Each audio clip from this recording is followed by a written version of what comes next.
दुनिया हैरान हो गई कि आखिर ईरान के साथ ऐसी कौन सी ताकत है, ईरान के पीछे ऐसी कौन सी ताकत खड़ी है जिसकी वजह से ईरान पर जितने ज्यादा हमले हो रहे हैं उतना ज्यादा ईरान दरअसल मजबूत होता जा रहा है। आपको याद होगा कि इजराइल में जबरदस्त तरीके से ईरान ने हमले इन 40 दिनों में किए। मशरिक़ वस्ता के अलग अलग जो शहर थे पूरे मशरिक़ वस्ता में, जहां पर अमेरिका की तंसीबात थी, अमेरिका का इंफ्रास्ट्रक्चर था, अमेरिका के एयरबेस थे, उन्हें दरअसल ईरान ने पूरी मजबूती के साथ निशाना बनाया। बल्कि पूरे मशरिक़ वस्ता में अफरा तफरी इन हमलों के चलते एक तरह से हो गई। और इसके अलावा आप देखिए कि मशरिक़ वस्ता से निकलकर इराक और बगदाद तक हमले एक तरह से ईरान ने इस दरमियान किए। और इसके अलावा इजराइल में कोई शहर ऐसा नहीं बचा, कोई जगह ऐसे नहीं बची जहां पर ईरान ने हमले ना किए हों।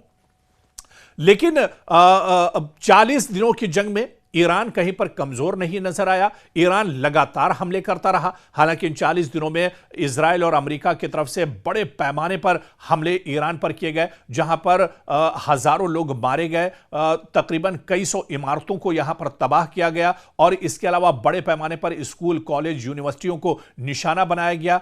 तो एक बड़े पैमाने पर अमेरिका को भी जानी और माली नुकसान का सामना करना पड़ा। लेकिन जंग शुरू होने के कुछ ही दिन बाद इस जंग में लबनान भी एक तरह से कूद पड़ा। और लबनान के मुजाहिदीन, हिजबुल्लाह के जो मुजाहिदीन हैं, उन्होंने दरअसल इजराइल के नाक में दम कर दिया और उन्होंने भी पूरी ताकत के साथ इजराइल पर हमले शुरू कर दिए।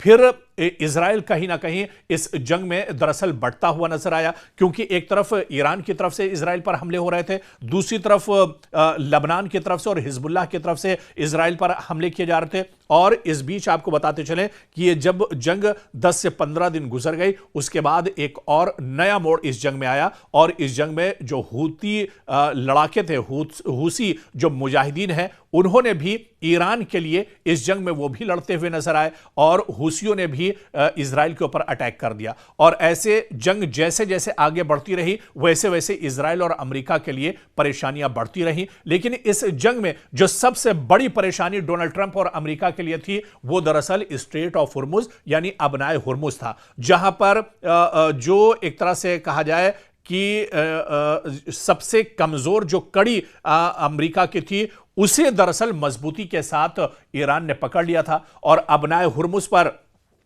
पूरे तौर से ईरान ने अपनी पकड़ मजबूत कर ली। यहां से अमेरिका और इजराइल या उसके किसी अलायंस और इत्तेहादी का कोई भी कंटेनर या जहाज या बहरी बेड़ा यहां से नहीं निकल सकता था। और यही दरअसल इस पूरे जंग में सबसे बड़ी या कमजोर कड़ी अमेरिका की थी, जिसे ईरान ने दरअसल पकड़ लिया था। और अबनाए हुर्मुज पर जिस तरह से मजबूती के साथ ईरान डटा रहा, कहीं ना कहीं इसकी वजह से अमेरिका को पीछे हटना पड़ा, डोनाल्ड ट्रंप को एक तरह से घुटने टेकने पड़े। और अब फिर जब पाकिस्तान में बातचीत की मेज पर ईरान और अमेरिका बैठ रहे हैं, ऐसे में अमेरिका ने और डोनाल्ड ट्रंप ने इस बातचीत से ठीक पहले धमकी दी है कि अगर अबनाए हुर्मुज को नहीं खोला जाता है, अबनाए हुर्मुज पर अगर ईरान का कब्जा रहता है, तो फिर ईरान पर एक बार फिर बड़े पैमाने पर हमले किए जाएंगे। डोनाल्ड ट्रंप ने यहां तक कहा है कि अगर बातचीत कामयाब नहीं होती है तो बड़े पैमाने पर एक बार फिर से ईरान के अंदर हमले किए जाएंगे।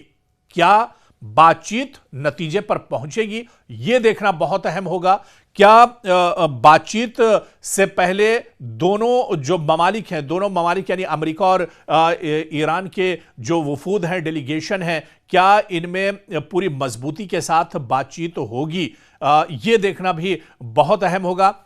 पाकिस्तान का किरदार बहुत अहम हो जाता है। हालांकि इस बातचीत में पाकिस्तान शामिल नहीं है, सिर्फ पाकिस्तान एक सालिस का किरदार अदा कर रहा है। इस्लामाबाद यानी बैठने की एक जगह, बातचीत की एक जगह पाकिस्तान ने दी है, बाकी पाकिस्तान का और कोई रोल इस बातचीत में नहीं बताया जा रहा है।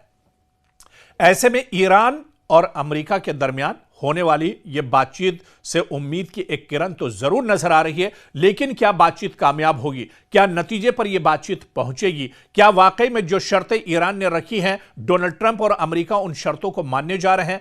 क्या इन शर्तों में सबसे इंपॉर्टेंट जो बात है, क्या जो बातचीत अमेरिका और ईरान के दरमियान इस्लामाबाद में होगी, इन शर्तों को अगर किसी नतीजे पर पहुंच जाते हैं, तो क्या इन शर्तों को इजराइल भी मान लेगा, बिन्यामिन नेतन्याहू भी उस पर सहमत हो जाएंगे? यह बहुत अहम है, क्योंकि अमेरिका की कभी परवाह बिन्यामिन नेतन्याहू ने नहीं की है।